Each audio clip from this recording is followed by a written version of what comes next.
तो क्या कभी सोचा कि दुनिया की सबसे खतरनाक मिसाइल में से एक ब्रह्मोस के लिए भारत और रूस दोनों इतने चौकन्ने क्यों न थे? चलिए आज उसी कहानी का पन्ना खोलते हैं, जो आपको रोमांचित भी करेगी और गर्व से सिर ऊंचा करने पर मजबूर भी कर देगी। दरअसल बात कुछ यूं है कि जैसे कभी रूस ने भारत को ब्रह्मोस किसी तीसरे देश को बेचने की अनुमति नहीं दी थी, ठीक वैसे ही आज भारत ने रूस को साफ मना कर दिया कि और इस बार खरीदार कोई और नहीं बल्कि भारत का विरोधी मुल्क तुर्की है। तो चलिए पूरी डेवलपमेंट क्या है इस वीडियो में समझते हैं। नमस्कार दोस्तों, मैं राधेश्याम और आप देख रहे हैं KSR न्यूज 24।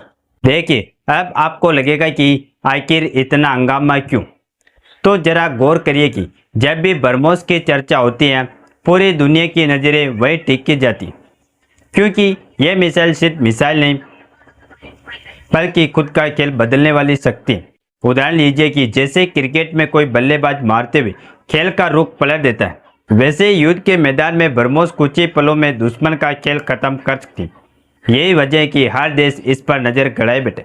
पिछली बार यूक्रेन ने ब्रह्मोस खरीदने की कोशिश की थी, लेकिन रूस ने साफ मना कर दिया था। कारण ये था, अगर यूक्रेन को यह मिसाइल मिल जाती है तो रूस यूक्रेन युद्ध की परिभाषा ही बदल जाती और अब वही कहानी दोहराई जा रही, बस किरदार बदलते हुए। इस बार रूस और तुर्की के बीच डील हो रही थी, लेकिन भारत बीच में आकर खड़ा हो गया और बोला रुकिए, यह कभी नहीं होगा। दोस्तों आप जरा तुर्की की दिलचस्पी को समझते। खबर आई है रशियन न्यूज एजेंसी TSS से कि तुर्की की सेना ब्रह्मोस मिसाइल खरीदने के लिए दिलचस्प दिखा रही है। अब आप सोच रहे होंगे तुर्की ही क्यों, तो जरा बैकग्राउंड देखिए। रूस और तुर्की के रिश्ते काफी अच्छे हैं।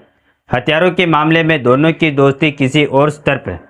याद कीजिए S-400 डिफेंस सिस्टम की डील नाटो के भारी विरोध के बावजूद तुर्की ने रूस से यह हथियार खरीद ही लिया था। यानी तुर्की के लिए रूस एक भरोसेमंद हथियार सप्लायर है। अब तुर्की का दिमाग ब्रह्मोस की ओर गया, क्योंकि इसके जरिए वो अपने 3 सबसे बड़े दुश्मन ग्रीस, साइप्रस और इजराइल पर बढ़त बना सकता है। जरा सोचिए, एक ऐसी मिसाइल जो रडार को धोखा देकर उड़ती और पलक झपकते ही दुश्मन के ठिकानों को तबाह कर देती। अगर वह तुर्की के पास हो तो ग्रीस और साइप्रस जैसे दिन रात चैन से बैठ में क्या? जवाब है बिल्कुल नहीं। इसी वजह से तुर्की के पूर्व डिफेंस मिनिस्टर और आर्मी चीफ हुलूसी अकार ने सीधे एर्दोगान को सलाह दी कि अगर हमें अपने दुश्मनों पर भारी पड़ना है तो सिर्फ TB2 ड्रोन ही काफ़ी नहीं, हमें ब्रह्मोस जैसी मिसाइलें भी चाहिए। यहाँ एक उदाहरण समझिए, जैसे कोई पहलवान पहलवानी अखाड़े में लट लेकर उतर जाए तो उसका रुतबा अलग ही हो जाता है। वैसे तुर्की सोच रहे हैं कि TB2 ड्रोन प्लस ब्रह्मोस का कॉम्बिनेशन उसके हाथ में आ जाए तो वह इलाके का सबसे बड़ा खिलाड़ी बन जाएगा। लेकिन दिक्कत यह है कि तुर्की सीधे भारत से तो मांग नहीं सकता, क्योंकि भारत और तुर्की के रिश्ते वैसे ही तल्ख हैं। तुर्की हमेशा पाकिस्तान का साथ देता, भारत के खिलाफ बोलता, कश्मीर मुद्दे पर हमें ललकारता है। ऐसे देश को भारत अपनी शान यानी ब्रह्मोस क्यों देगा? इसीलिए तुर्की का आइडिया था कि रूस के जरिए ब्रह्मोस हासिल करो, क्योंकि रूस तुर्की दोस्त है और रूस पहले भी तुर्की को हथियार देता है। तुर्की को लगा कि अगर एर्दोगान पुतिन से बात करेंगे तो शायद रूस हाँ करेगा और रूस के आगे भारत की चलती भी क्या। यही सोचकर तुर्की को लगा कि उसकी डील पक्की है। लेकिन दोस्तों यह भारत ने अपना वीटो दिखा दिया। जैसे UN में कोई ताकतवर देश वीटो पावर का इस्तेमाल करके डील रोक देता है, वैसे ही भारत ने साफ साफ बोल दिया तुर्की को ब्रह्मोस देना नामुमकिन है।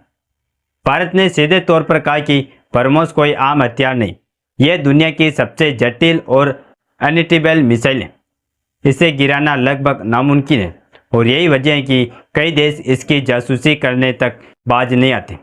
अब आप खुद सोचिए, ऐसा हथियार अगर दुश्मन के हाथ लग जाए तो भारत के लिए खतरा बढ़ेगा या घटेगा? दोस्तों अब आते हैं इस पूरी कहानी के सबसे अहम हिस्से पर। भारत ने आखिरकार तुर्की को ब्रह्मोस देने से मना क्यों किया? दरअसल भारत सरकार ने साफ कहा कि अगर ब्रह्मोस तुर्की के हाथ लगी तो सीधा रास्ता पाकिस्तान और चीन तक खुलेगा। तुर्की पाकिस्तान का सबसे बड़ा अंतर्राष्ट्रीय साथी है, चाहे कश्मीर का मुद्दा हो, संयुक्त राष्ट्र की बहस हो या रक्षा सहयोग, हर जगह तुर्की का पाकिस्तान वकील बनकर खड़ा रहता है। अब अगर तुर्की के पास ब्रह्मोस पहुंचती है तो क्या गारंटी है कि वह तकनीकी पाकिस्तान तक नहीं जाएगी? और यही से शुरू होता है सबसे बड़ा खतरा चीन, क्योंकि चीन रिवर्स इंजीनियरिंग का मास्टर है। यानी अगर ब्रह्मोस की तकनीकी उसके हाथ लग गई तो वह उसका कॉपी वर्जन बना देगा, और सिर्फ कॉपी नहीं, उसमें सुधार करके भारत और रूस के लिए नई मुश्किलें खड़ी कर देगा। स्पेशलिस्ट का कहना है कि अगर चीन को ब्रह्मोस की झलक भी मिल गई तो वह सिर्फ इस मिसाइल का नहीं बल्कि रूस की बाकी मिसाइलों का भी काट निकाल देगा। सोचिए, जिस हथियार पर हमें दशकों लगे और अरबों रुपए खर्च हुए, वह तकनीकी दुश्मन के पास जाकर हमें ही बात मात देने लगे तो ये कितना खतरनाक हुआ। इसीलिए भारत ने साफ कर दिया कि रूस चाहे तो तुर्की का S-400 जैसी दूसरी मिसाइल दे, हमें कोई आपत्ति नहीं, लेकिन ब्रह्मोस का सवाल नहीं उठता। सच कहे तो भारत का रुख बिल्कुल सही है। अगर कोई आपसे आपका ब्रह्मोस मांगे और वह भी आपका दुश्मन, तो बिल्कुल भी नहीं देना चाहिए। ब्रह्मोस भारत और रूस की कंबाइंड मेहनत का नतीजा है। इसे दुश्मन के हाथों में देना अपने ही घर में बारूद रखने जैसा हुआ। भारत ने यहाँ तक कहा कि अगर रूस ब्रह्मोस को इजिप्ट या किसी अफ्रीकी देश को देता तो हमें विचार कर सकते, लेकिन तुर्की के लिए कभी नहीं। और दोस्तों, यही है असली डिप्लोमेसी। भारत ने दिखा दिया कि दोस्ती अपनी जगह है, लेकिन सुरक्षा और राष्ट्रीय हित सबसे ऊपर है। जैसे कोई किसान अपने खेत की रखवाली करता है, अगर पड़ोसी मित्र है तो वह उससे अपना ट्रैक्टर और हल उधार दे भी सकता है, लेकिन अगर पड़ोसी बार बार झगड़ा करता है और उसकी नीयत पर शक हो तो क्या किसान उसे अपना हल देगा? जवाब है बिल्कुल नहीं। भारत का फैसला भी यही है, चाहे तुर्की कितना भी रूस से दोस्ती का हवाला दे, लेकिन भारत ने पहले ही कह दिया, ब्रह्मोस हमारी सुरक्षा की बैकबोन है, इसे किसी कीमत पर दुश्मन के हाथ नहीं लगने दी।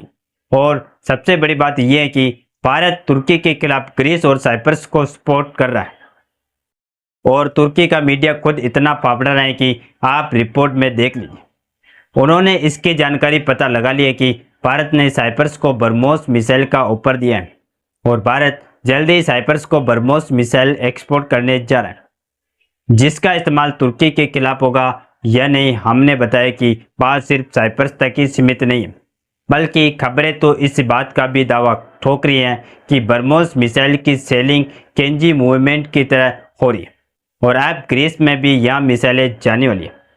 बाकी अब सवाल आपसे, आपको क्या लगता है कि भारत का यह कदम सही है? भविष्य में अगर तुर्की इस पर और दबाव बनाए तो क्या भारत को अपना स्टैंड बदलना चाहिए या नहीं?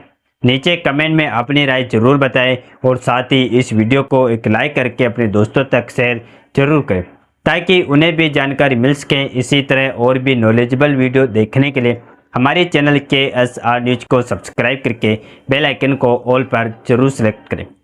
जय श्री राम, जय जय भारत।